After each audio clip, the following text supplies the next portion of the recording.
Assalamualaikum warahmatullahi wabarakatuh. Alhamdulillah rabbil alamin wala aqibatu lil muttaqin wala udwana illa 'alal zalimin.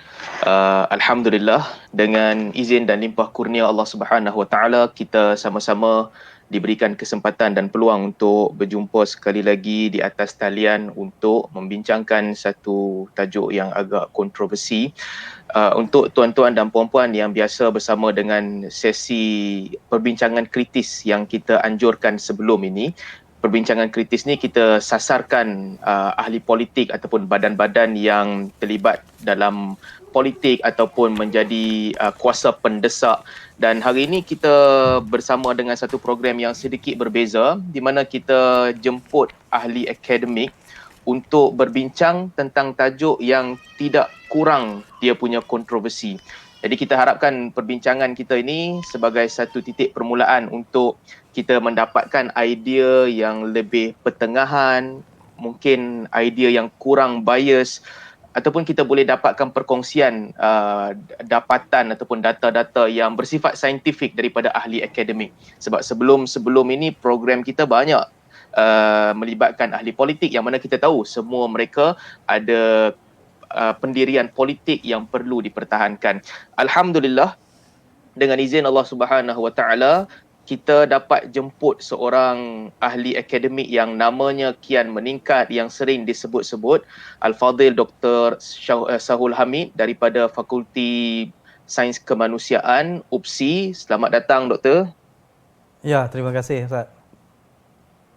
So, pertama sekali saya mengucapkan berbanyak-banyak terima kasih kepada doktor sebab sudi menerima jemputan kita untuk buat program ni lah. Jadi terima kasih banyak-banyak, berbesar hati doktor terima jemputan ni. Sama-sama, banyak-banyak sama-sama. Jadi insya-Allah kita akan bincangkan pada hari ini tajuk berkaitan dengan integrasi nasional, sama ada realiti ataupun angan-angan. Jadi biasanya saya akan tanyakan soalan dan doktor boleh menjawab soalan itu. Kita bukan dalam perbincangan kritis, jadi doktor mungkin boleh bebas menjawab, nak keluar tajuk sedikit, mukadimah dan sebagainya. Cuma saya minta kalau doktor boleh straight to the point, lebih baik sebab kita boleh pergi kepada banyak soalan yang mungkin kita boleh bincangkan bersama hari ini. Boleh. Sebelum kita mula, saya minta sedikit doktor kalau boleh perkenalkan kepada kita bidang kajian doktor, sebab saya difahamkan antara kepakaran doktor adalah sejarah Asia Tenggara. Jadi saya minta mungkin doktor boleh perkenalkan sedikit tentang bidang kajian utama doktor untuk kita sama-sama mendapat info ini. Silakan doktor. Assalamualaikum warahmatullahi wabarakatuh. Alhamdulillah, salatu wassalamu ala Rasulillah amma ba'd. Yang pertama, terima kasih kepada saudara sahabat Ustaz Salman Ali yang kali pertama bersua muka di Medan Maya ini. Tak pernah pun berjumpa secara langsung lah, insyaAllah lepas-lepas ini kita boleh berjumpa bila balik di Indonesia nanti. Terima kasih. Sebenarnya saya juga harus patut berterima kasih kepada Ustaz Salman dan juga kepada pihak Pro Media yang sudi untuk jemput saya bagi berkongsi sedikit pandangan saya berkaitan dengan isu yang dilontarkan ini. Berkaitan dengan saya bekerja di Universiti Pendidikan Sultan Idris di dalam Jabatan Sejarah UPSI. Bidang bidang kajian saya, kepakaran saya sebenarnya ialah, kalau dari segi geografikalnya ialah Indonesia dan Malaysia lah. Indonesia. PhD saya berkaitan dengan Indonesia sebenarnya, iaitu kajian tentang propaganda dan indoktrinasi pada zaman demokrasi terpimpin lah, propaganda politik. Manakala tesis master saya berkaitan dengan propaganda dan perang saraf di zaman konfrontasi Malaysia-Indonesia. Jadi ada hubungan antara Malaysia dan Indonesia begitu. Itu dari segi geografikalnya, areanya. Nak kata Asia Tenggara, tidaklah saya menguasai keseluruhan Asia Tenggara, tetapi lebih kepada Malaysia dan Indonesia dalam skop yang dikaji itu. Tidak semua orang pakar dalam semua hal kan. Dan secara tematiknya, saya lebih banyak mengkaji berkaitan dengan propaganda. Propaganda, perang saraf, indoktrinasi dalam bidang politik. Iaitu cara untuk menawan hati dan pemikiran masyarakat. Bagaimana sebuah kerajaan mengambil polisi, mengambil tindakan dalam keadaan konflik atau juga di luar konflik bagi memenangi hati dan pemikiran rakyatnya. Jadi banyak kajian saya bermula dengan master sehinggalah PhD dan juga sedang sekarang ini masih lagi meneruskan kajian dalam penulisan dalam bidang propaganda dan perang saraf. InsyaAllah kita sedang, antara tajuk yang saya sedang kaji sekarang ni ialah berkaitan dengan British Military Admin, iaitu peralihan antara perang atau penguasaan Jepun di Tanah Melayu kepada kembalinya kuasa British di Tanah Melayu pada tahun 45. Kemudian kita juga ada mengkaji tentang propaganda Wahhabism. Bagaimana Wahhabi itu, istilah Wahhabi dijadikan sebagai sebahagian daripada istilah propaganda. InsyaAllah itu sebahagian daripada kajian saya lah. Demikianlah Ustaz. Okey, terima kasih Doktor. Saya kira kita telah menjemput orang yang sangat bersesuaian sebab sebahagian daripada perbincangan kita adalah mungkin kita akan bincang tentang apa sebab kegagalan kalau ia gagal integrasi nasional. Jadi memandangkan kajian doktor cara untuk memenangi hati dengan propaganda, orang yang sesuai lah untuk kita bincangkan tajuk pada hari ini. Baik, saya nak masuk terus soalan yang pertama. Sebelum kita pergi lebih lanjut tentang integrasi, kita percaya bahawa pembentukan masyarakat Malaysia selepas kemerdekaan dia berkait rapat dengan acuan awal, di mana pada peringkat awal ada perlembagaan persekutuan yang dibentuk oleh British pada 46. Kemudian ada perlembagaan ganti iaitu perlembagaan rakyat yang dibentuk oleh gabungan sebahagian besar parti politik ketika itu, Putra, AMCJA, dan membawa satu perlembagaan gantian kepada apa yang telah disebutkan oleh British dalam perlembagaan persekutuan pada 46. Saya nak mulakan soalan, bagaimana dua perlembagaan yang wujud pada ketika itu ataupun yang dicadangkan pada ketika itu, apakah kesannya terhadap pembentukan masyarakat berbilang kaum di Melaya ataupun di Tanah Melayu selepas merdeka, dan pada pandangan doktor, apakah kita telah memilih acuan yang salah ataupun acuan itu sebenarnya itulah yang terbaik dan yang paling tepat? Silakan doktor.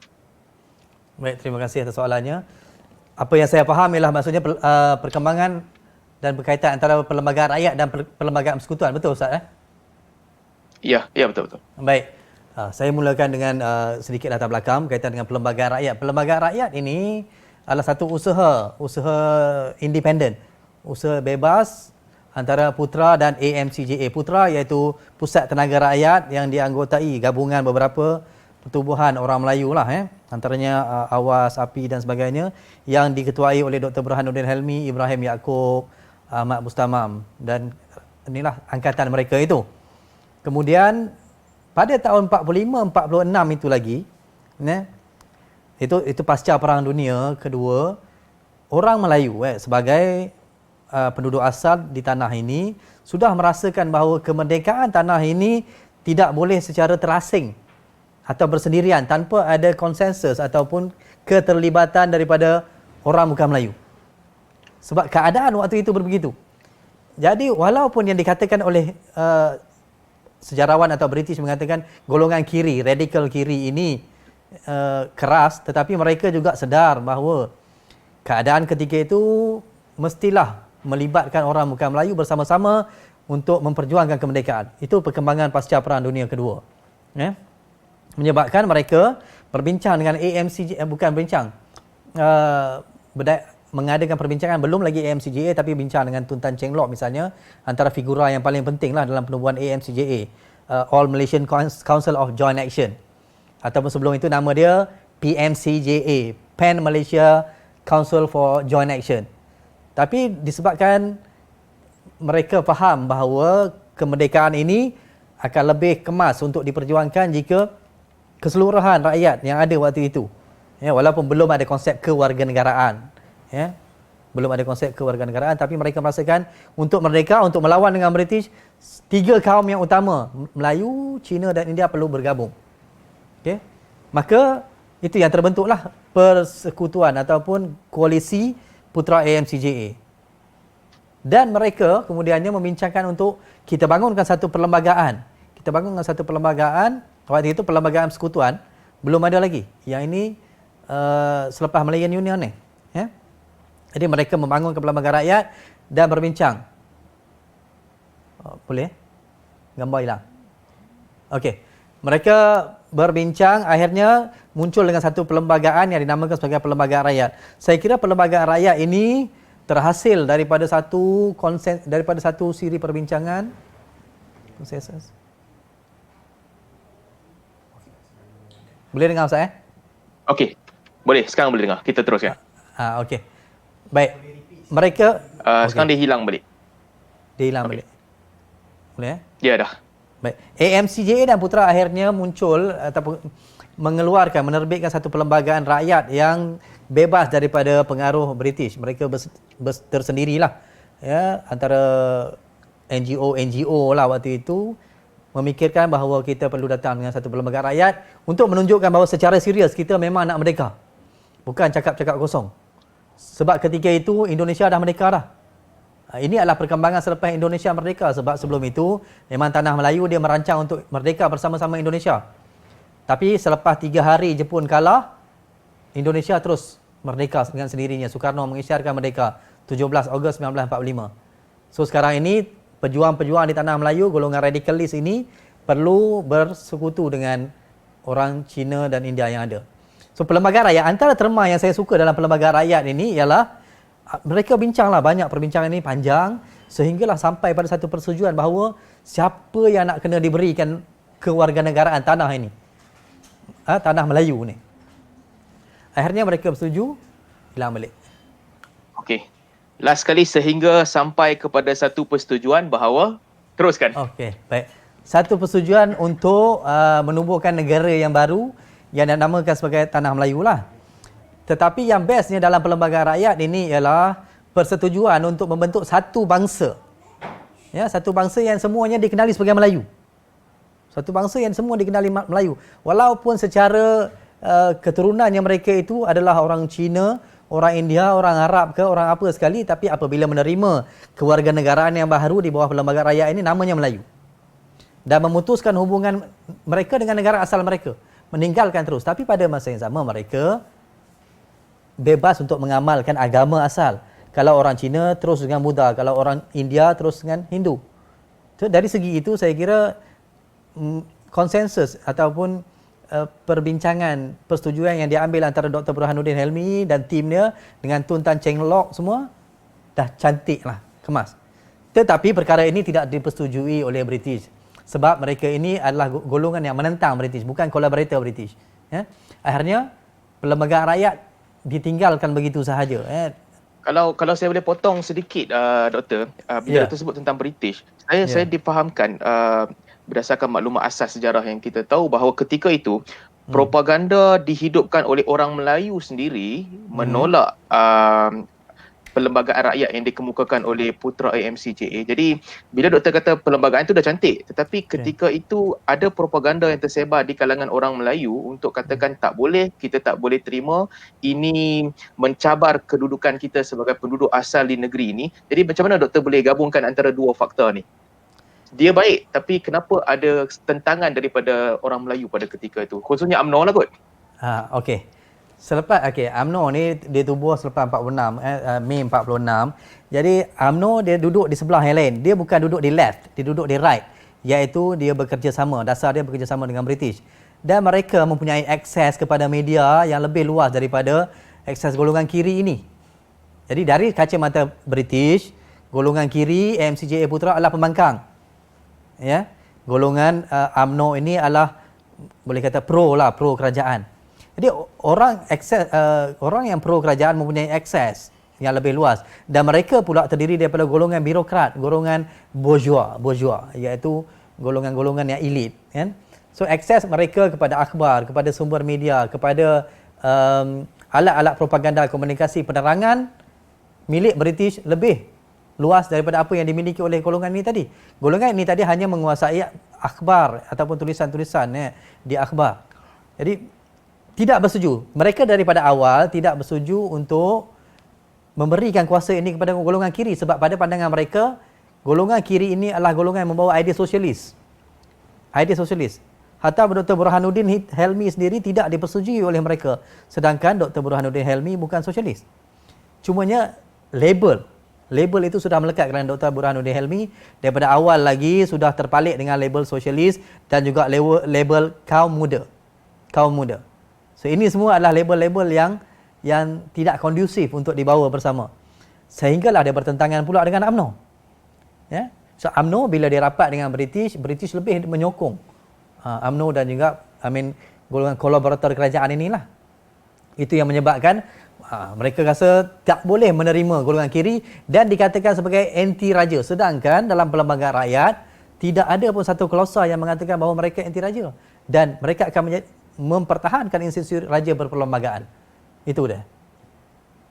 Okey, terima kasih Doktor. Jadi ini maklumat yang mungkin baik untuk diketengahkan, yang mana sekali imbas dalam buku sejarah di peringkat sekolah menengah digambarkan bahawa golongan kanan sebagai hero pada ketika itu. Tapi saya tertarik bila Doktor katakan bahawa perlembagaan itu sebenarnya cantik, tapi dia digagalkan pada ketika itu atas sebab-sebab yang disebutkan. Itu sebelum merdeka. Saya nak balik kepada selepas merdeka sehingga ke hari ini, di mana negara kita sendiri, kita lihat polisi negara kita seolah-olah bergerak ke arah mewujudkan integrasi antara kaum. Ada dasar ekonomi baru untuk mengembalikan kestabilan dalam ekonomi, diwujudkan kuota. Kerajaan mula mengambil alih sekolah vernacular dan memasukkan elemen-elemen dasar pendidikan negara, bahasa Melayu, sejarah dan sebagainya. Di satu sudut, ada usaha untuk menjadikan integrasi nasional satu idea yang berjaya. Tapi di sudut lain, dalam praktis, kita juga melihat bahawa terlalu banyak elemen-elemen negatif yang membawa perpecahan dan kebencian, terutamanya akhir-akhir ini. Yang mana kumpulan pedesak Melayu, Isma, Perkasa, Berjasa, mereka ada ruang yang sangat besar untuk menentukan hala tuju parti politik Melayu. Demikian juga Dong Zong ada kuasa yang cukup besar menentukan hala tuju parti-parti Cina. Hindraf yang baru timbul kemudian sangat dominan dengan masyarakat India. Jadi di satu sudut polisi ke arah integrasi nasional tu ada, tapi di sudut kedua kebencian dan juga pemecahan ini menjadi satu isu yang sangat berleluasa dan luas. Jadi soalan saya yang kedua, apa sedang berlaku dengan negara kita? Kalau nak dikatakan berlaku perpecahan yang besar, segregation, saya tak melihat begitu. Kita masih lagi berkongsi banyak benda sama. Bahkan ketika Zamihan kritik dobi yang sama untuk orang Islam dengan bukan Islam, dia dibantai oleh satu Malaysia. So bukan segregasi, kita berkongsi benda yang sama. Tapi dalam masa yang sama bukan juga integrasi, di mana pemecahan-pemecahan, ucapan-ucapan kebencian ini mendapat ruang yang luas. So apa pandangan doktor? Situasi kita macam mana sekarang ni? Baik Ustaz, sebelum saya jawab terus soalan tu, saya habiskan sikit tadi tentang perlembagaan. Saya nak mengatakan walaupun perlembagaan rakyat tadi cun, baik, kemudian kita menggantikan dengan perlembagaan persekutuan apabila kita merdeka. Perlembagaan persekutuan yang dibuat ketika merdeka itu juga lengkap dan baik dan cantik. Semua peruntukan-peruntukan di dalamnya itu antaranya 4 perkara tradisi, 4 unsur tradisi dalam masyarakat Melayu, dalam sejarah Melayu itu dipertahankan. Yang pertama, perkara 3 berkaitan dengan kedudukan agama Islam. Kemudian perkara 32 hingga 40 berkaitan dengan kedudukan raja-raja atau institusi yang di-Pertuan Agong. Kemudian perkara 152 berkaitan dengan bahasa Melayu, perkara 153 kedudukan istimewa orang Melayu.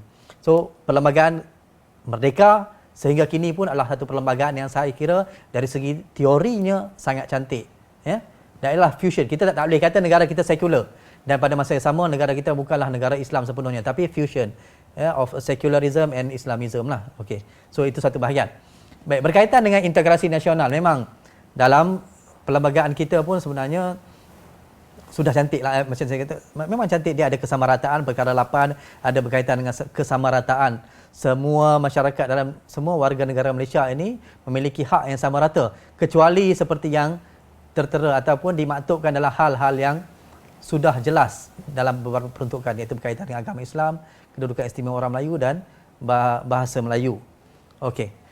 Integrasi nasional. Saya datang pada perkataan integrasi nasional. Integrasi ini bermaksud satu penyatuan yang dari dalam konteks negara lah, satu penyatuan yang pada masa yang sama mempertahankan identiti masing-masing. Mereka bercampur wujud bersama-sama, setiap manusia dengan identiti yang berbeza dari segi keturunan, ya, dari segi latar agama, dari segi bahasa, tetapi wujud secara bersama dalam satu sempadan negara. Itu integrasi. Dia berbeza dengan asimilasi. Asimilasi, manusia-manusia yang duduk dalam satu sempadan negara yang identitinya disatukan.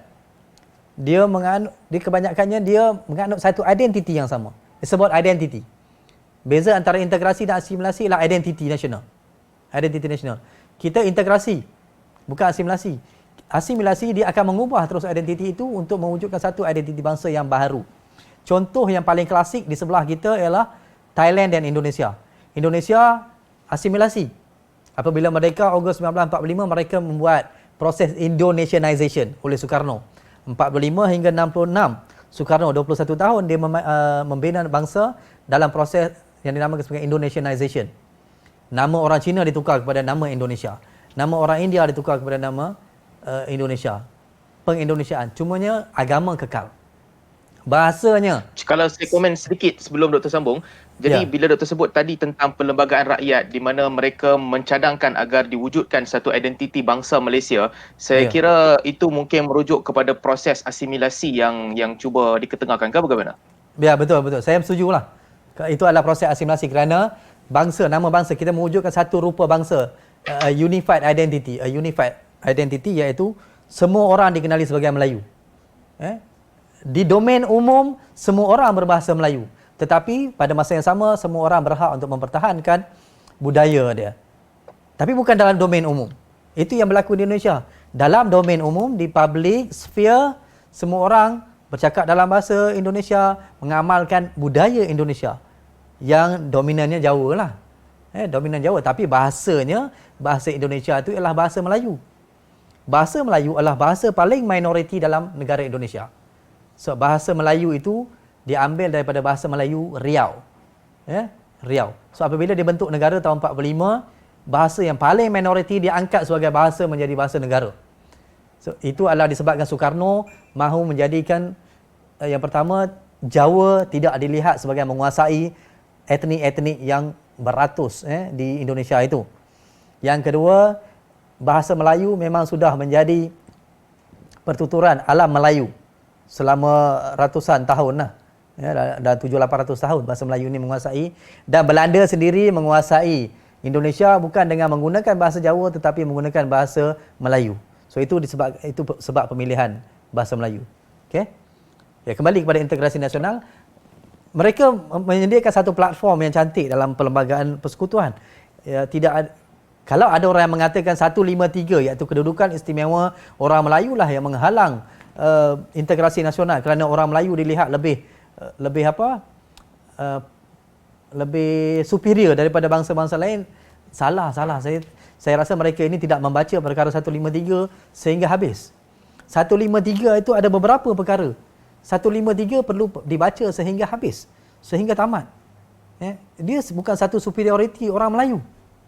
153 digubal untuk memberikan, disebabkan pada waktu itu merdeka dilepaskan orang Melayu untuk bermain di padang yang sama rata, sedangkan mereka tidak menguasai apa-apa sumber ekonomi, mereka tidak ada kewangan.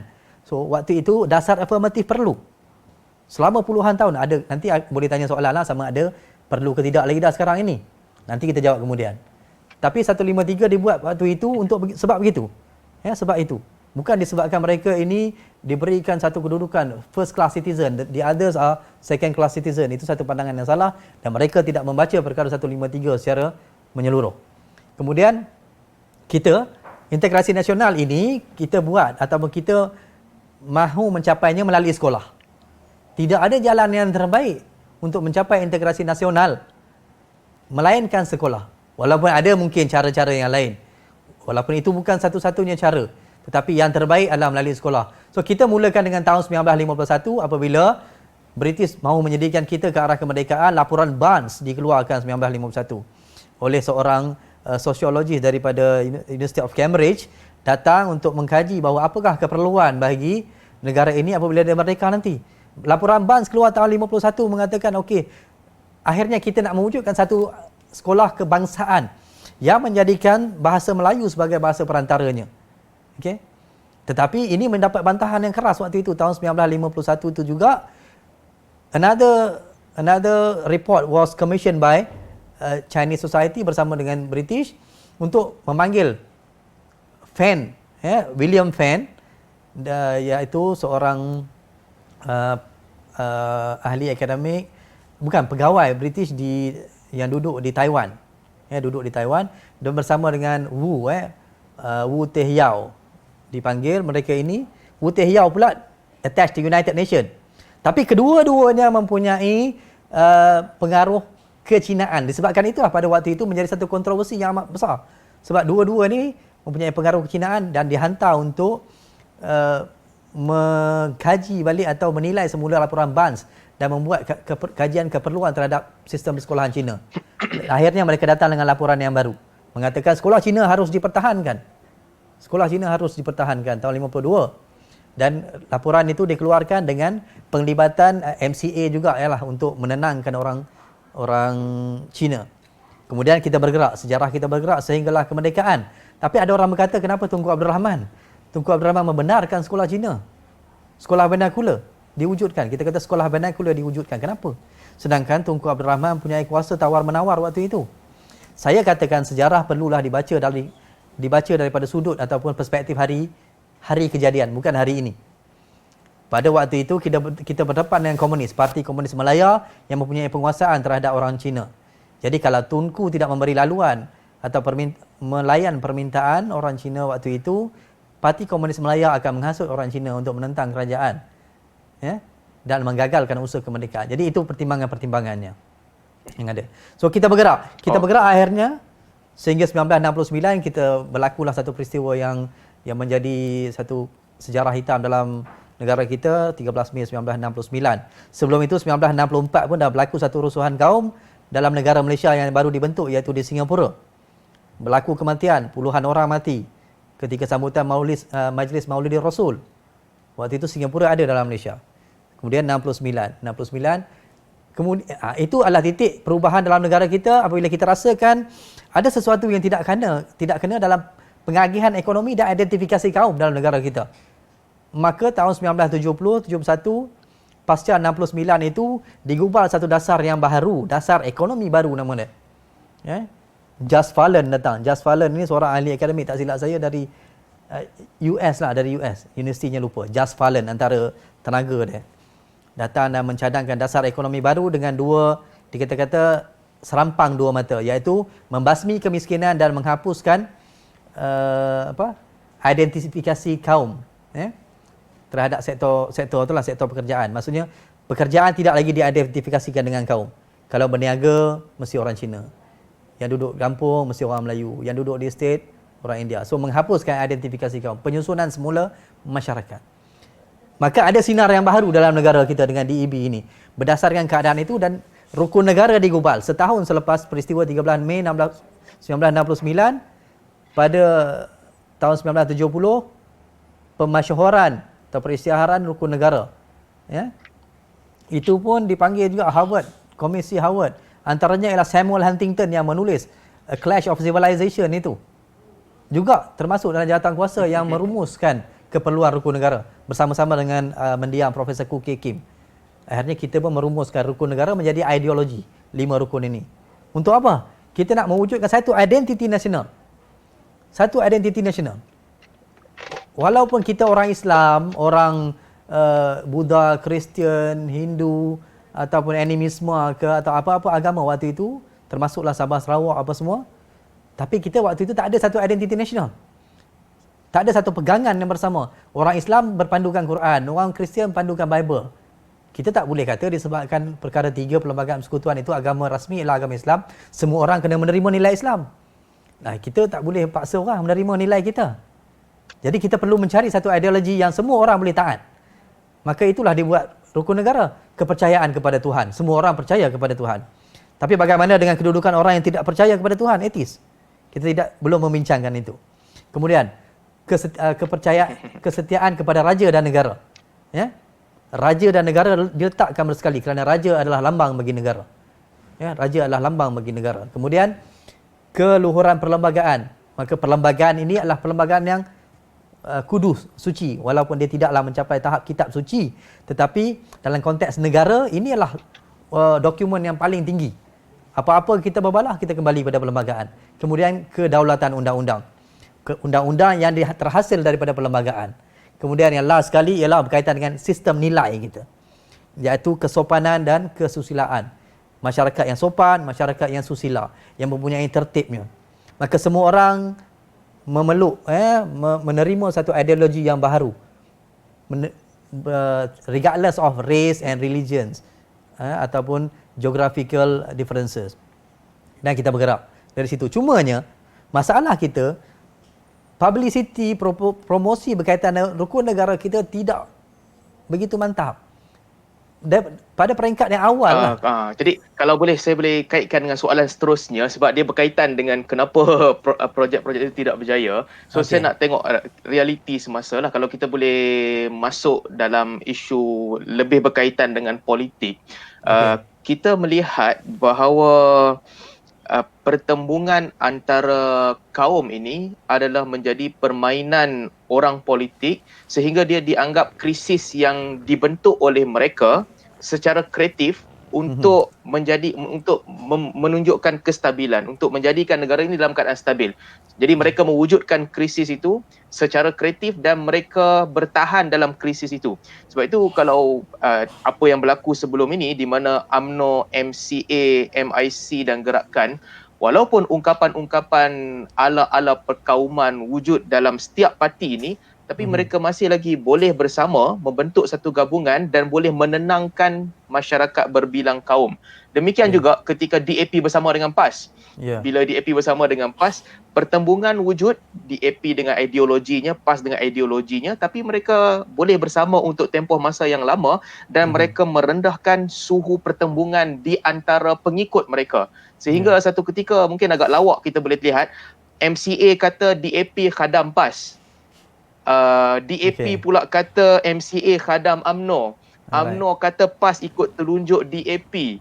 PAS pula kata UMNO ikut telunjuk MCA dan MIC. So ini saya lihat dia macam satu permainan krisis yang dibentuk secara kreatif yang akhirnya suhu perkauman tidak terlalu tinggi. Mereka hidupkan, mereka main dengan perkataan perkauman dan mereka kawal suhu itu. Tetapi sebaliknya, dengan kewujudan kerajaan PH baru-baru ni ataupun setelah PRU ke-14, suasananya berbeza di mana semua pemain lama masih lagi kekal dengan cara lama, corak lama, spark isu perkauman kemudian bertahan, menunjukkan mereka lah yang mempertahankan bangsa mereka, spark lagi isu, mereka mempertahankan bangsa mereka. Tapi pemain baru yang wujud pada ketika itu, kalau boleh saya namakan Amanah dan juga PKR yang mungkin tidak begitu lama, yang mereka tidak bermain permainan ini. So kita lihat dengan jelas Amanah tidak bermain permainan ini. Apa yang berlaku apabila DAP, UMNO, MCA, MIC bermain permainan lama, spark isu perkauman, tunjukkan mereka hero. Spark isu perkauman, tunjukkan mereka hero. Sebaliknya dalam Pakatan Harapan, yang kita lihat adalah DAP main permainan yang sama dalam kes tulisan Jawi dan sebagainya, tetapi Amanah tak main permainan itu. Kita tak main isu perkauman langsung, kita cuba keluar daripada isu ini, sehingga akhirnya yang berlaku adalah suhu perkauman meningkat dengan sangat tinggi sehingga hampir hilang kawalan, semua orang saling kutuk, mengutuk, mengkritik bangsa lain. Tidak ada satu benda kecil pun yang berlaku melainkan dikaitkan dengan perkauman. So saya nak tanya doktor sebagai pakar membentuk pemikiran manusia, apa sebenarnya yang menyebabkan kegagalan kerajaan PH ketika itu sehingga suhu perkauman terlalu tinggi? Baik. Okey. So kita keluar daripada persoalan tadi tu masuk kepada menjurus kepada parti politik dalam nampaknya InsyaAllah. Masih lagi tentang inilah kenapa gagal untuk membentuk kesefahaman yang sama terutamanya akhir-akhir ni. Baik. Saya suka bawa ini daripada peristiwa sejarah sikitlah sebelum saya mengaitkan dengan keadaan semasa. Kewujudan kita ini memang sedia berpisah mengikut identifikasi kaum. Daripada kita bermula dengan sektor ekonomi pada waktu kolonial British, kita sudah berpecah mengikut kaum. Tidak ada interaksi antara kaum-kaum yang wujud dalam Malaysia. Orang Cina duduk di kawasan bandar, orang India duduk di estate, kemudian orang Melayu secara umumnya duduk di kawasan kampung-kampung. Tapi 57 apabila dibebaskan, mereka sekarang ini harus berinteraksi. Mereka berinteraksi, mereka bercampur, tetapi mereka tidak berkawan rapat. Mereka tidak bercakap dalam nada yang sama, tidak memeluk ataupun embrace identiti yang sama. Tidak berkongsi sejarah yang sama.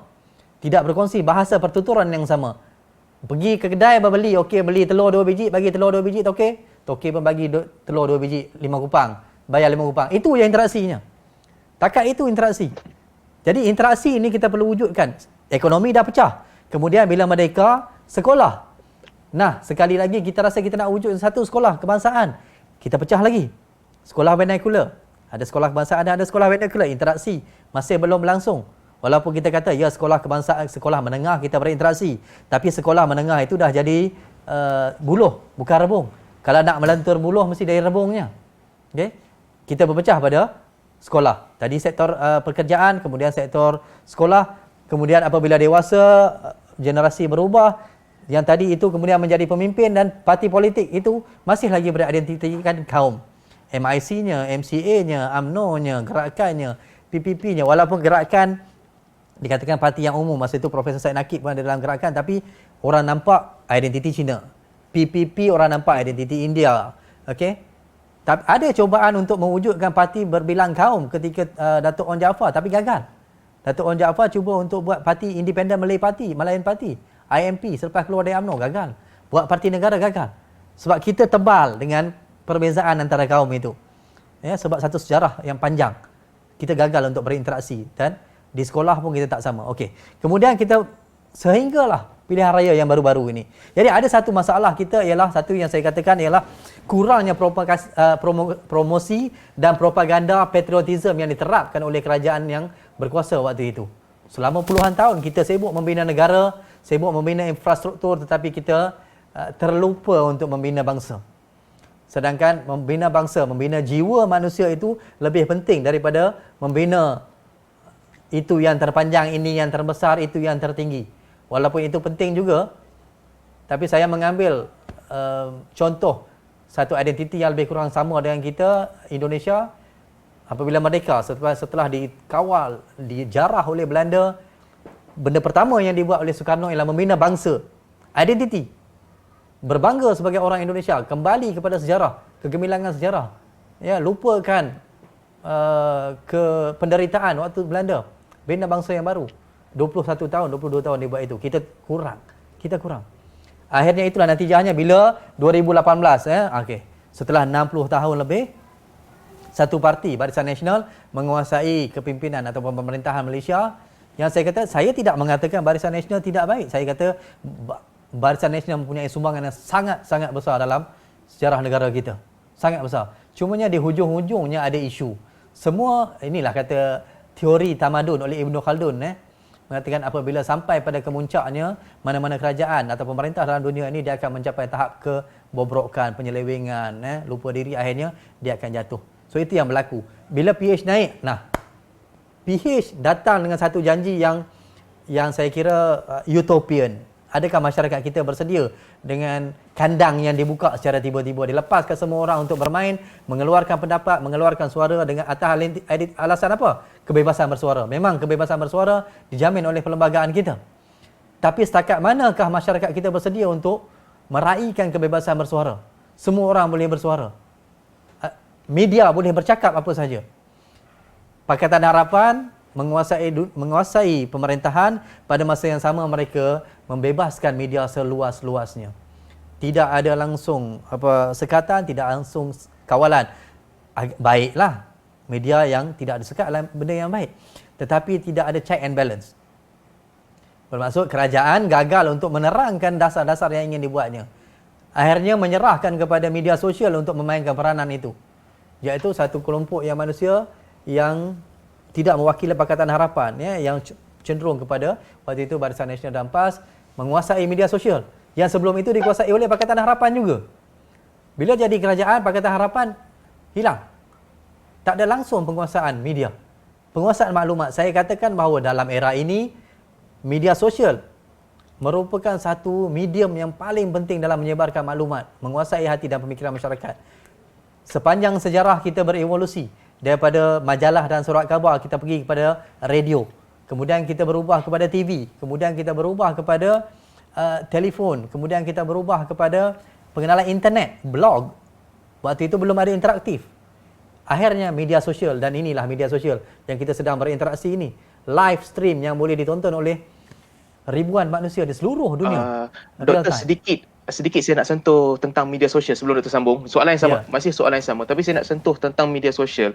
Bila Okey. Doktor sebut tentang kerajaan gagal untuk kawal media sosial ataupun kuasai media sosial, saya lihat bahawa penguasaan ke atas media sosial ni dia memberi pemberat tambahan kepada pembangkang sebenarnya, walaupun siapa pembangkang. Jadi kerajaan sangat susah untuk menguasai media sosial. Buktinya, ketika Datuk Seri Najib di atas puncak kekuasaan, beliau ada penasihat media yang bagus, beliau ada tim yang bagus untuk menguasai media sosial, tapi ketika itu semua orang maki hamun dia. Tapi sehinggalah beliau kalah, selepas kalah, beliau menjadi seorang yang paling famous di media sosial dan dianggap paling disayangi. Setiap post beliau puluhan ataupun ratusan ribu. Maka saya lihat sama juga PH ketika di puncak kekuasaan, sama seperti BN ketika di puncak kekuasaan, mereka tak boleh menang permainan media sosial. Jadi doktor sebagai berpakar-pakaran dalam propaganda, apa komen doktor? Sebelum sambung balik soalan tadi tu. Betul lah. Maksudnya siapa yang jadi pembangkang dia selalunya lebih banyak masa, sebenarnya tak payah bekerja. Pembangkang dia tak buat kerja kan. Maka dia lebih banyak membangkang dan duduk depan komputer lah kot. Memang betul. Tapi kan, sekurang-kurangnya ketika Barisan Nasional menguasai kerajaan, Barisan Nasional menguasai sehingga 2018, media konvensional, media tradisional dikuasai oleh kerajaan. Maksudnya ada timbal balas. Media sosial dia tak kuasai pun, dia gagal, bukanlah gagal sepenuhnya. Adalah beberapa watak yang menjadi bahan untuk dihentam oleh pembangkang waktu itu, oleh Pakatan Harapan. Contohnya Datuk Seri Najib Razak lah, kan? Disebabkan isu yang sangat besar. Sehingga Barisan Nasional hilang kawalan terhadap media. Tapi pada masa yang sama, media konvensional, TV dan akhbar dikuasai oleh Barisan Nasional. Berlainan dengan Pakatan Harapan. Pakatan Harapan hilang kawalan terhadap kesemua sekali. Media sosial dan juga media konvensional. Sekurang-kurangnya media konvensional itu boleh digunakan. Sebab contohnya, media konvensional, media Arus Perdana, Berita Harian, Utusan, Harian Metro, Buletin Utama, Asrar Agbani, semua itu sekarang dah dikongsikan di social media. Jadi, walaupun media itu dia memang namanya konvensional, tetapi cara penyampaiannya sudah berubah. Kerajaan menguasai Berita Harian, Utusan dan segala itu, dia masuk ke dalam media sosial. Jadi, sumber berita datang dari kerajaan tentang apa program kerajaan buat. Malangnya waktu Pakatan Harapan, semua benda-benda yang positif kalau dia buat tak sampai kepada masyarakat. Kerana apa? Kurangnya peranan yang dimainkan oleh Kementerian Penerangan. Kurangnya Kementerian Penerangan, yang saya kira satu kegagalan yang besar lah. Kementerian Penerangan hampir-hampir gagal untuk berfungsi dengan baik. Okey? Jadi kembali tadi yang soalan yang asal tadi itu apa? Yang kaum tadi kan? Saya ulang balik soalan. Baik, saya nak ulang balik soalan. Apakah satu kelemahan PH di mana mereka membiarkan sentimen perkauman dimainkan oleh satu kelompok, iaitu DAP, dalam masa yang sama satu kelompok lagi cuba untuk menjadi hero merendahkan suhu perkauman, iaitu Amanah? Apakah itu membantu menjadikan seluruh negara membenci kerajaan itu, terutamanya orang Melayu sebagai majoriti? Okey, baik. Dalam PH, DAP ini dia membawa liability waktu itu. Sebab ada beberapa watak dalam DAP sebelum masuk menjadi kerajaan sudah mempunyai image. Contohnya lah Wahidah Murti contohnya. Walaupun Wahidah Murti bukan direct bawah DAP kan, tapi contoh macam Dr. Ramasamy. Dr. Ramasamy kan. Dr. Ramasamy. Dia dah mempunyai image yang tidak baik berkaitan dengan hubungan kaum. Ketika contohnya isu LTTE. Wahidah Murti disebabkan ucapan beliau di Belanda. Ucapan beliau di Belanda berkaitan dengan dikatakan orang India ditindas. So, liability itu dibawa masuk dalam DAP. Pada masa yang sama, liability itu tidak dapat dibersihkan. Image negatif itu tidak berjaya dipadamkan. Muncul pula isu-isu yang baru. Dan lebih menariknya ketika itu waktu itu pembangkang berjaya mengambil peluang untuk memainkan sentimen-sentimen. Contohnya, saya kira antara kesilapan PH ialah ICERT dari mula. ICERT yang International Convention for the Elimination of Racial Discrimination yang nak ditandatangani. Waktu itu pun saya tulis dalam Facebook, saya kata walaupun ICERT itu dari segi memang ada, bukan semuanya yang tak baik, ada benda yang bagus, memang tentang keadilan masyarakat. Tetapi apa keperluannya pada waktu itu? Sedangkan ada banyak hal-hal lain yang perlu dibuat untuk meredakan ketegangan perkauman. Tetapi mereka, contohnya Waita Murti yang waktu itu Menteri Perpaduan dan Integrasi Nasional, mendahulukan ISET berbanding dengan merancangkan program-program untuk penyatuan masyarakat Malaysia. So tak kena. Sebab walaupun ISET, bukanlah saya bersetuju sepenuhnya, tapi saya juga berkatakan saya tidaklah bersetuju untuk dilaksanakan pada waktu ini, pada keadaan ini, dalam suhu antara masyarakat yang panas. Saya kira selain Waita Murti, yang menjadi ketua mengetengahkan isu ISET ni adalah Saifuddin Abdullah, yang sekarang jadi Menteri Pakatan Nasional pula. Tu. Itulah kata kita ni banyak sangat berpolitik kan. Kalau politik waktu itu, inilah masalah kita. Kebanyakan pemikiran kita dikuasai oleh sentimen politik. Kalaulah kita boleh berfikir di luar kerangka kefanatikan dan ketaksuban pada parti politik, kita akan melihat bahawa ini semua adalah permainan politik. Bila duduk di sini lain cakapnya, bila duduk di sebelah sini lain cakapnya. Okey. Dan sokongannya pun berubah mengikut keadaan semasa. Terus nak komen lebih-lebih tentang orang politik nanti yang kita kena, sebab kita akademik, nanti dia kata tinggalkan akademik masuk politik. Kita bukan orang politik. Tapi saya kata kita harus menilai menilai isunya, bukan menilai parti yang membawanya. Kalau ketika itu isunya salah, contoh isu sekolah vernacular. Sekolah vernacular yang panas sangat ketika itu, ketika PH memerintah dalam tempoh 22 bulan itu, ada parti pembangkang yang mendesak, okey, hapuskan sekolah vernacular. Saya secara peribadi mengatakan itu satu yang mustahil. Siapa pun menjadi kerajaan hari ini atau besok, hampir mustahil untuk menghapuskan sekolah vernacular.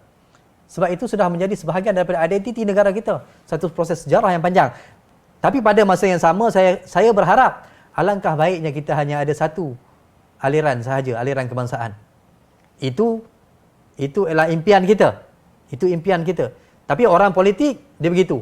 Bila dia tak ada duduk di kerusi politik, di kerusi penguasa, dia memainkan sentimen itu. Tapi bila dia duduk di kerusi penguasa hari ini, dia rasa, vernacular kita perlu raikan. Vernacular perlu ada. Kita tak boleh hapuskan vernacular. Nampak tak? So itu mungkin sama juga dengan isu BMF, Buy Muslim Product First. Ketika itu tak jadi kerajaan, kita boleh sokong. Tapi bila jadi kerajaan, sentimennya berubah kepada membeli produk tempatan kan. Dia macam siapa. Betul. BMF tu, saya dari dulu sampai sekarang saya rasa BMF baik. Iaitu Buy Muslim First. Kita orang Islam adalah fardu untuk kita mencari yang halal. Okay? So kita mencari yang halal yang pertama. Tapi dalam konteks bernegara pada masa yang sama, kita perlu seiring. BMF itu kita boleh terjemah sebagai Buy Muslims First dan juga Buy Malaysian First. Pada satu akronim yang sama, BMF, dua cabang. Yang sini awan laratnya Buy Muslim First, yang sebelah kiri Buy Malaysian First. Kedua-duanya seiring. Ya, kedua-duanya seiring. Seperti beli barangan buatan Malaysia lah tahun-tahun 80-an, 90-an kan. So dalam konteks bernegara kita beza. Lain. Cumanya mana-mana yang kita boleh beli, kita dahulukan produk orang Muslim, kita beli daripada orang Islam. Makanan, kita dahulukan orang Islam. Tapi apabila tidak ada pilihan, of course lah kita antara barang yang ditawarkan oleh negara luar dengan barangan sahabat-sahabat kita, orang Cina, orang India, orang Sabah, Sarawak, produk kita dahulukan itu. Bukannya beli dari luar negara. Sebagai kerajaan yang baik, memang dia kena buat itu. Buy Malaysian First. So BMF itu akhirnya suhunya jadi sejuk. Walaupun masih berfungsi page itu, page BMF. Dan baiklah sebab itulah antara satu cara untuk kita menggalakkan orang Melayu Islam berniaga. Bukan setakat berniaga di tepi-tepi jalan, jual goreng pisang, jual cempedak kan, jual ayam goreng RM1. Tapi kita kena keluar daripada itu untuk menggalakkan orang Melayu, orang Islam terlibat dalam aktiviti ekonomi.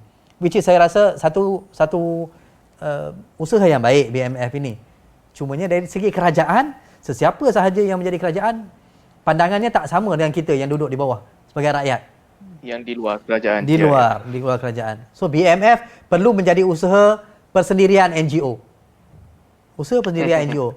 Katakan Ismail kata kita teruskan BMF, saya kata okey. Saya setuju je kalau teruskan BMF. Tapi kerajaan tak boleh buat itu. Sebab kerajaan PAS tak boleh mengambil keputusan yang sama. Ya. Tak boleh. PAS hari ini tak boleh sebab dia dah jadi kerajaan. Ya. Dia perlu berfungsi untuk semua orang. Baik. Saya nak sebut tentang Islam sedikit, kedudukan Islam. Saya melihat, tentang masih lagi kita bincang berkaitan dengan integrasi, kepentingan agama Islam itu sendiri dalam menentukan corak bangsa di Malaysia. Saya lihat di mana orang Melayu terutamanya menjadikan Islam itu satu perkara yang sangat penting dalam menyatu padukan masyarakat berbeza bangsa. Kalau kita boleh lihat antara ciri-ciri utama membentuk masyarakat, hatta asimilasi sekalipun, melihat kepada beberapa perkara, intermarriage, geografi, penggunaan bahasa yang sama dan juga sosioekonomi yang mereka membentuk identiti yang sama. Islam itu sendiri, kita lihat di Malaysia, apabila orang bukan Islam memeluk Islam menjadi mualaf, kita lihat bahawa tidak ada langsung diskriminasi, di mana Betul. siapa-siapa pun dia boleh kahwinkan anak dia, orang yang lahir Islam, dengan mualaf tanpa diskriminasi. Dan Betul. lama kelamaan, setelah 2 ataupun 3 generasi, orang yang asalnya mualaf, mereka menerima sepenuhnya budaya Melayu, berbahasa Melayu, bekerja dengan orang Melayu, tinggal di penempatan orang Melayu.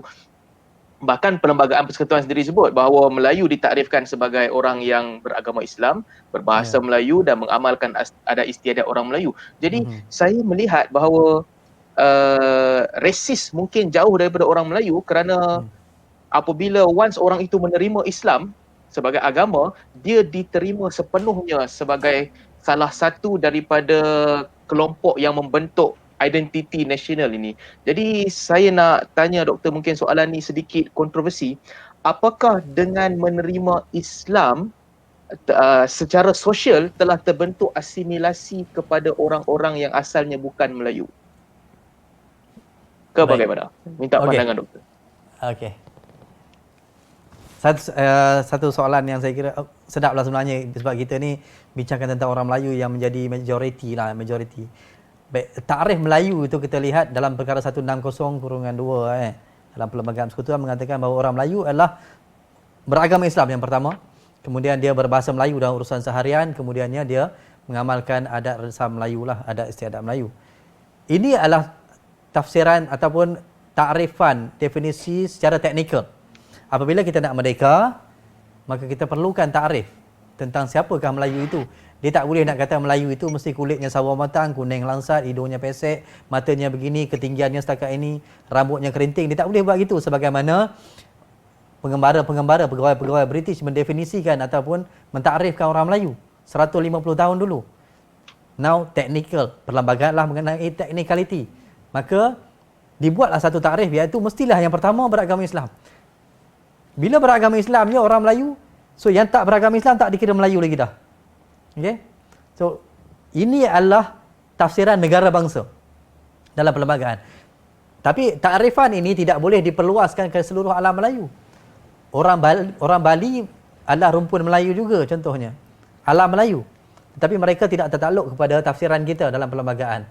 Okey. So kemudian bila orang bukan Islam, orang Melayu ni lah, kalau kita nak kata, tadi Ustaz kata orang Melayu resis ke tak resis begitu, saya katakan berdasarkan pengalaman saya lah di Malaysia, kan, ialah kita duduk di sini sebagai warga Malaysia berhadapan, majoriti kaum yang paling dominan ialah orang Melayu. Orang Melayu secara umumnya saya kata bukanlah orang yang resis.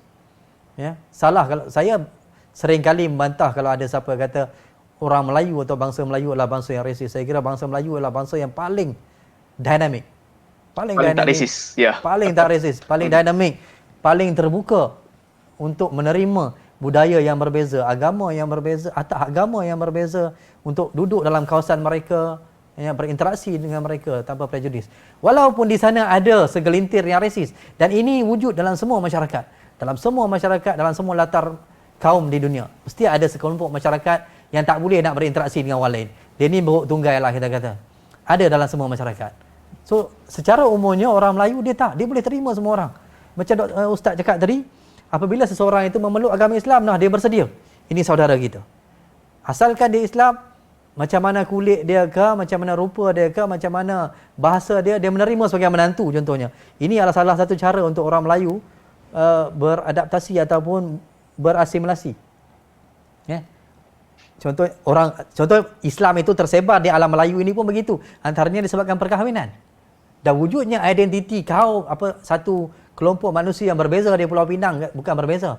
yang unik, jauhi peranakan, mama, apa semua itu, anak mami di Pulau Pinang itu sendiri pun disebabkan kesediaan orang Melayu untuk menerima orang India, Muslim dari India dan menerima mereka sebahagian daripada keluarga, menjadi sebahagian dari keluarga. Tak berkira nak bagi kahwin, tak kira berwarna kulit, hitam ke tak hitam ke, gelap ke tak ada. Soal bahasa bukan berbeza asalkan agamanya sama. Itulah satu kelebihan saya kira yang orang Melayu sangat hebat. Dia keterbukaan untuk menerima perbezaan. Okey. Tetapi adalah macam tadi kita kata ada perbezaan-perbezaan yang setengah kelompok itu masih resist. Okey, boleh tak kita katakan ini adalah satu proses asimilasi? Ya, selepas beberapa keturunan akhirnya yang mualaf tadi, contohnya yang mualaf yang India masuk Islam ataupun Cina masuk Islam ataupun Iban masuk Islam, akhirnya dia menjadi betul-betul Melayu. Ini proses.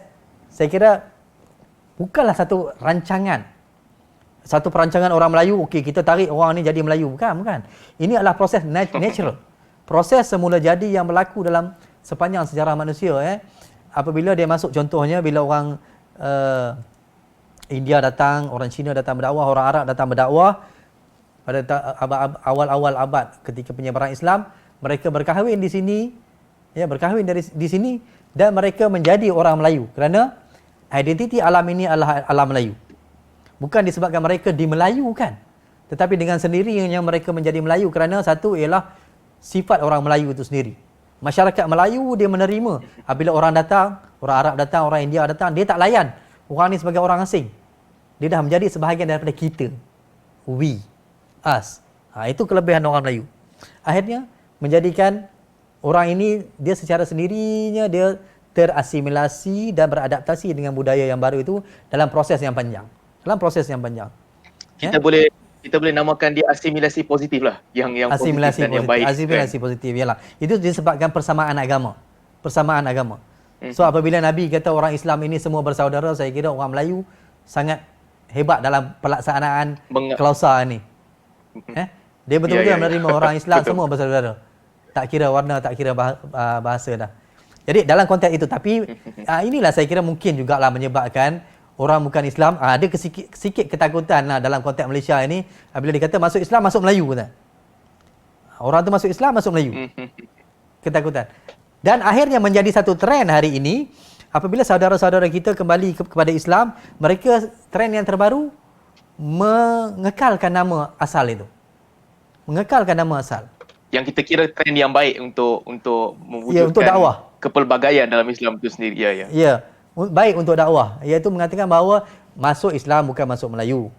Tapi lama kelamaan mereka akan mengadaptasi nilai-nilai kemelayuan. Sebab apa? Sebab nilai kemelayuan itu adalah sinonim dengan nilai keislaman.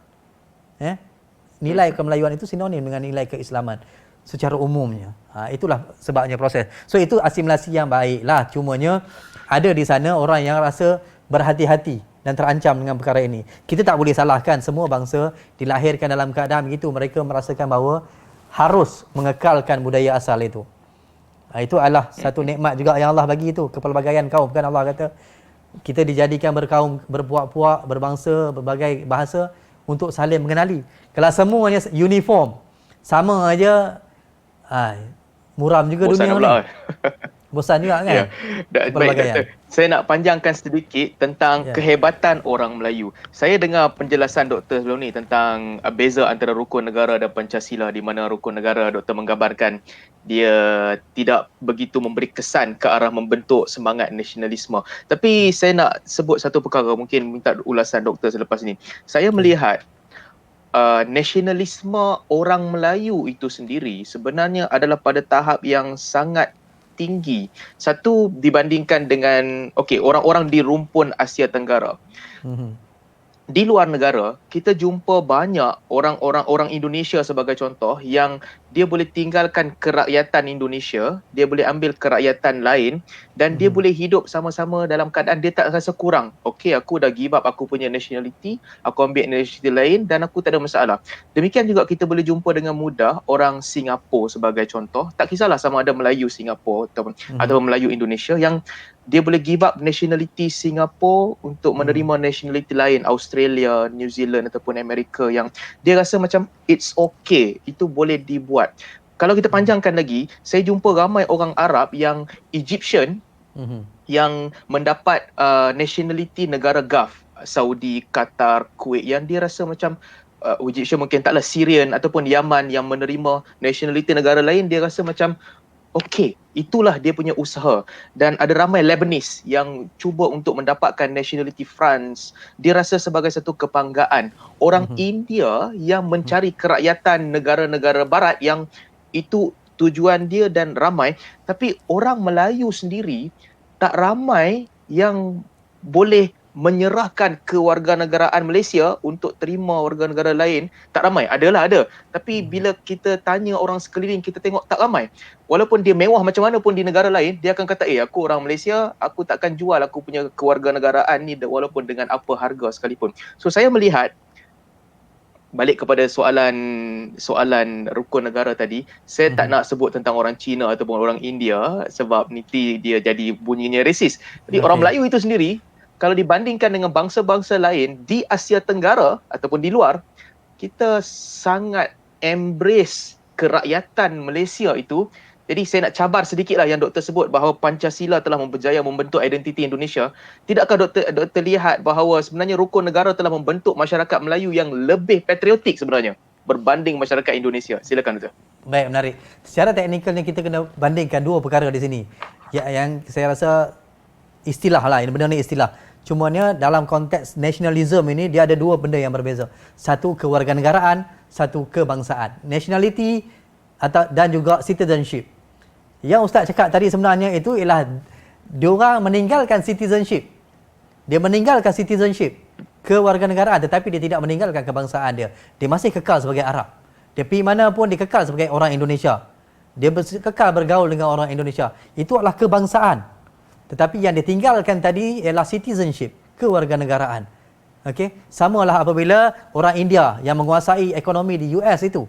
Mereka citizenship ialah kewarganegaraan, ialah US. Tetapi kebangsaan mereka, Indian identity mereka masih kuat, masih menebal.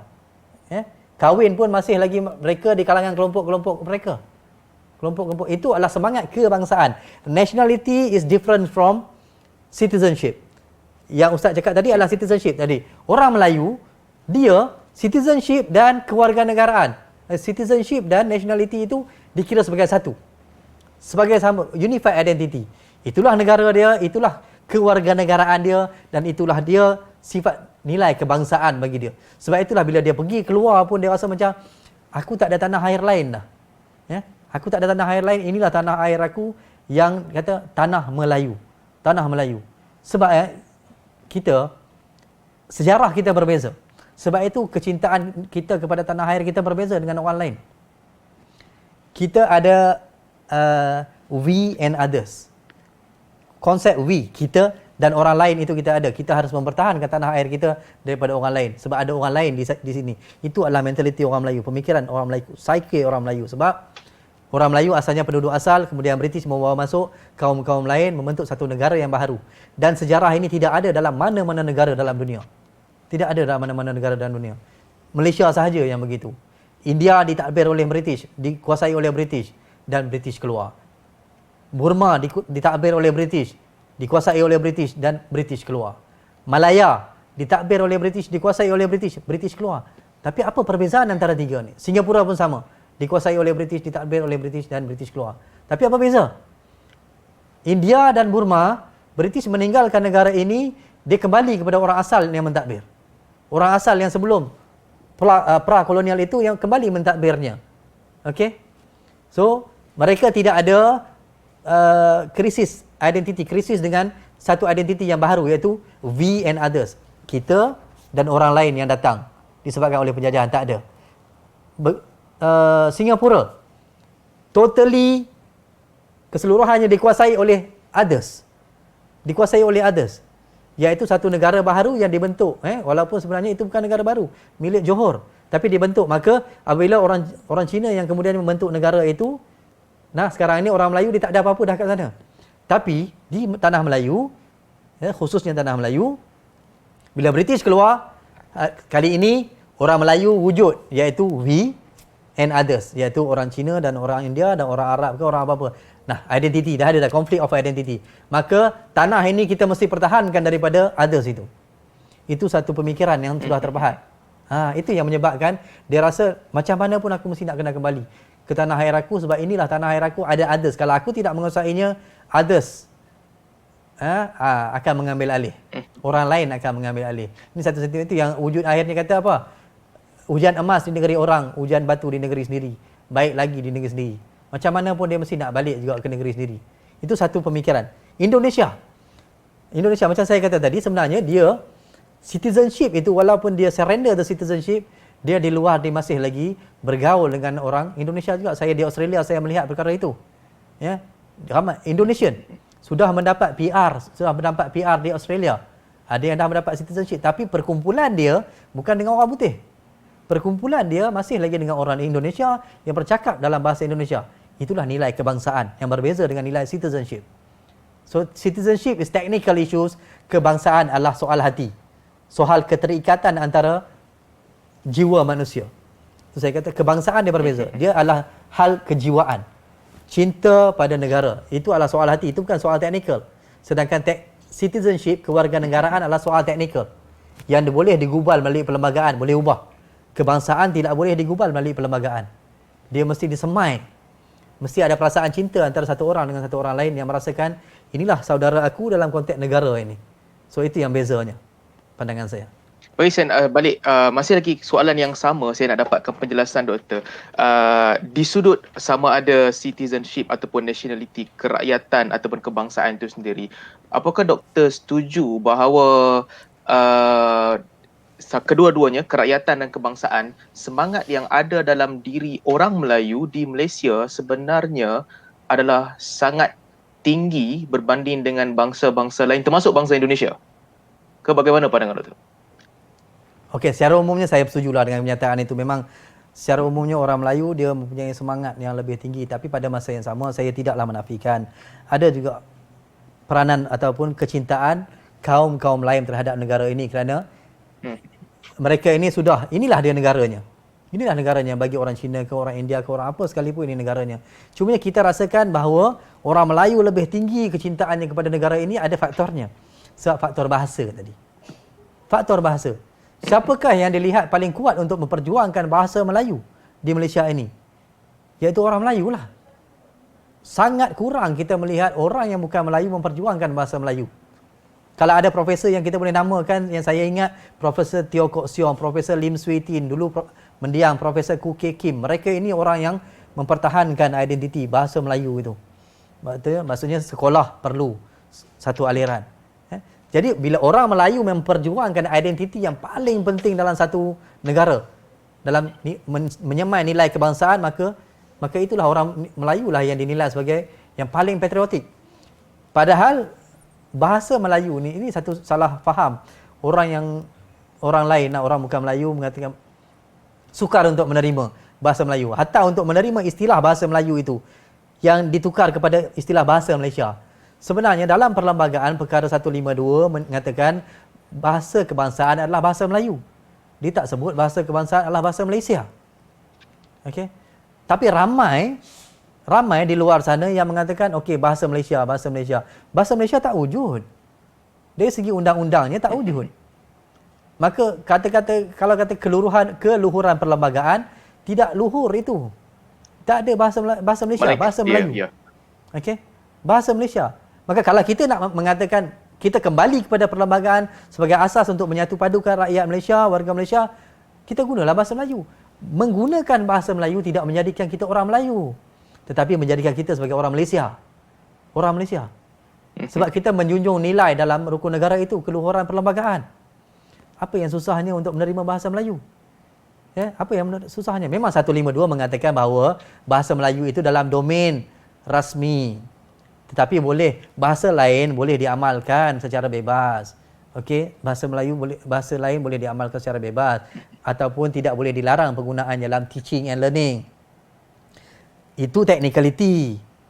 Sebab itu saya kata, Ustaz, kalau kita tengok dalam perlembagaan Malaysia, kita ada 183 perkara dalam perlembagaan Malaysia. Tapi satu-satunya perkataan bangsa, kebangsaan yang digunakan dalam perlembagaan Malaysia hanya apabila merujuk kepada bahasa Melayu. Bahasa kebangsaan adalah bahasa Melayu. Kita tak jumpa perkataan lain kebangsaan dalam 183 perkara dalam Perlembagaan Persekutuan. Maka itu saya katakan orang yang menggubal Perlembagaan Persekutuan pada tahun 56-57 itu sudah merasakan bahawa inilah alat untuk menyatukan dan membentuk bangsa. Kalau nak sebut bangsa Malaya, nak sebut bangsa Malaysia, bahasanya mesti Melayu. Kalau tidak, kita belum sempurna. Ini soalan sebagai saya bangsa yang Melayu. terakhir yang saya nak tanya ni. Ya. Okey. Ini soalan yang saya nak tanya terakhir. Baik. Saya biasa bila berkawan lah, mungkin doktor pun tinggal di luar negara, kita biasa berkawan. Kita ada persamaan banyak orang Melayu Malaysia dengan orang Melayu Singapura ataupun Brunei. Kita ada persamaan yang banyak. Mungkin kadang-kadang di sudut budaya, cara hidup, makanan dan sebagainya, kita lebih dekat dengan mereka berbanding dengan orang Cina dan India sebab berkongsi bangsa yang sama, bahasa yang sama. Jadi di satu sudut Indonesia berbeza sebagaimana doktor sebutlah, projek untuk menjadikan bangsa Indonesia itu menjadikan dia jauh sikit daripada orang Melayu Malaysia, Singapura, Selatan, Thailand dan Brunei. Kita boleh katakan hampir serumpun, banyak perkongsian, tapi bangsa Indonesia tu dia berdiri sendiri. Soalan terakhir saya hari ini, bangsa Malaysia itu sendiri, apakah ini boleh dicapai ataupun dia sekadar cakap-cakap kosong yang nanti saya nak panjangkan lagi. Bangsa Malaysia bawah dia ada bangsa Johor pula kan. So ini semua adakah cakap-cakap kosong ataupun dia sebenarnya boleh dicapai? Ini soalan terakhir kepada doktor, silakan. Baik, bangsa Malaysia. Okey. Pertama kita kena faham konsep bangsa. Bangsa berbeza dengan kaum. Bangsa dia berbeza dengan kaum. Tidak ada perkataan kaum, tidak ada perkataan kaum dalam perlembagaan. Tidak disebut perkataan kaum tetapi disebut sebagai orang. Orang Melayu, orang Cina ataupun orang lain lah, atau Bumiputera, Sabah dan Sarawak. Perkataan kaum tidak digunakan. Yang kedua, perkataan bangsa hanya digunakan sekali sahaja dalam keseluruhan perlembagaan ketika merujuk tentang bahasa tadi. Bahasa, iaitu itu saya kata sudah ada kecenderungan atau niat matlamat untuk mencapai bangsa tadi itu melalui bahasa. So bangsa dia berbeza, dia tak sama dengan kaum. Bangsa boleh dibentuk, bangsa boleh dimusnahkan, bangsa boleh ditingkatkan, boleh dikurangkan, boleh boleh dilahirkan. Sedangkan kaum dia tak boleh dihapuskan. Kaum dilahir. Lahir sebagai Jawa lah. Lahir sebagai Melayu lah, lahir sebagai Cina lah, lahir sebagai Tamil lah dia. Kaum. Tapi bangsa, orang Tamil, orang India, orang Cina, orang Melayu, orang Jawa, orang Kadazan, Iban, boleh disatukan menjadi satu bangsa. Itulah kita kata konsep nation. Ini satu konsep yang baharu. Jadi bangsa kita boleh wujudkan, tapi untuk mewujudkan bangsa kita perlukan beberapa perkara. Antaranya ialah yang pertama kita kena mewujudkan perasaan keterikatan jiwa antara orang yang wujud dalam bangsa itu, dalam satu negara. Contoh, bila kita ada Malaysia, kita ada sempadan negara kita semenanjung daripada Perlis sampai ke Sabah. Geografinya berbeza, agamanya berbeza, latar kaumnya berbeza, warna kulitnya berbeza. Tapi kita kena satukan dengan apa? Dengan bahasa. Identiti yang sama, semua orang berbahasa Melayu.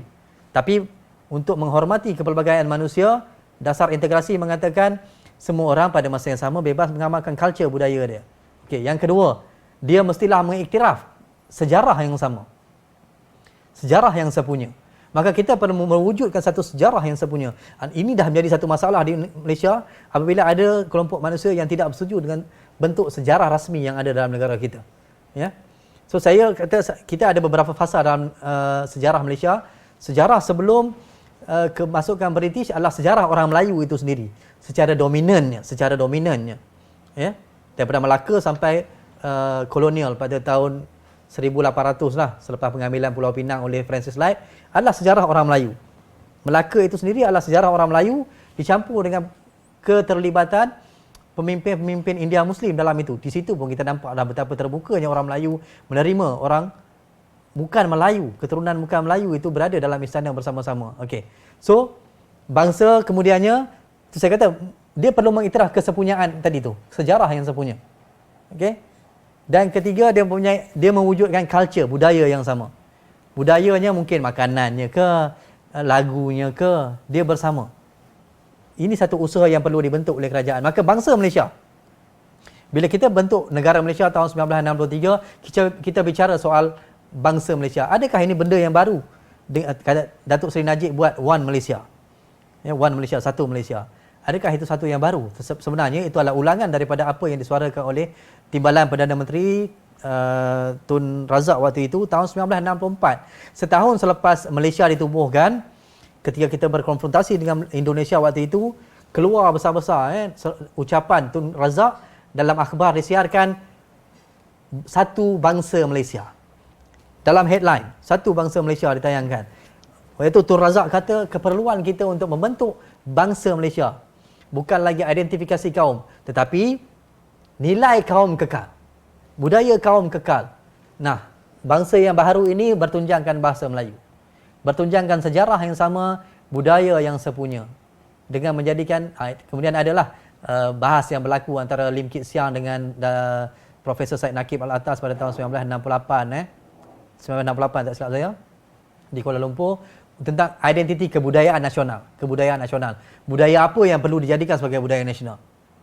Akhirnya menjadi oh, hilang. Masalah okay, sekarang saya boleh dengar, tapi tak tahu berapa lama dia boleh bertahan. Okey ke? Dah okey ke? Okey, sini okey. Baik, kita cepatlah. Kemudian budaya, kita sambung tajuk. Ya, budaya Melayu lah. Ya, sehinggalah dasar kebudayaan kebangsaan dilancarkan pada tahun 1971, mengatakan bahawa semua budaya diiktiraf dalam Malaysia. Semua budaya kaum diiktiraf, tetapi budaya Melayu adalah budaya yang menjadi asas. Itu kita katakan primus inter pares, first amongst equal. Ya, first amongst equal.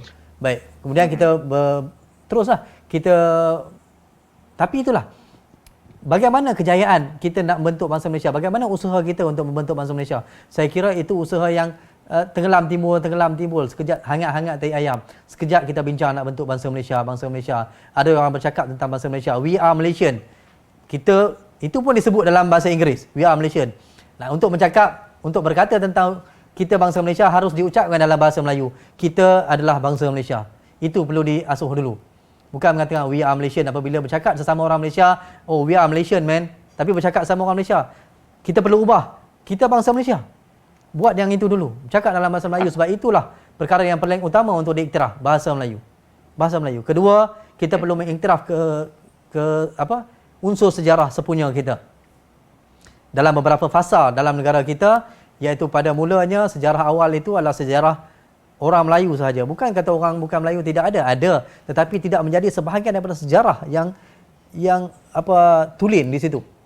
Mereka datang dan balik. Sehinggalah apabila British datang tahun 1874 ataupun penubuhan pertempatan selat Strait Settlement 1826, barulah sejarah kita berubah. Nah, sejarah pelbagai kaum. Itu pun kita iktiraf semua sebahagian daripada sejarah kita. Itulah kita kata sejarah sepunya.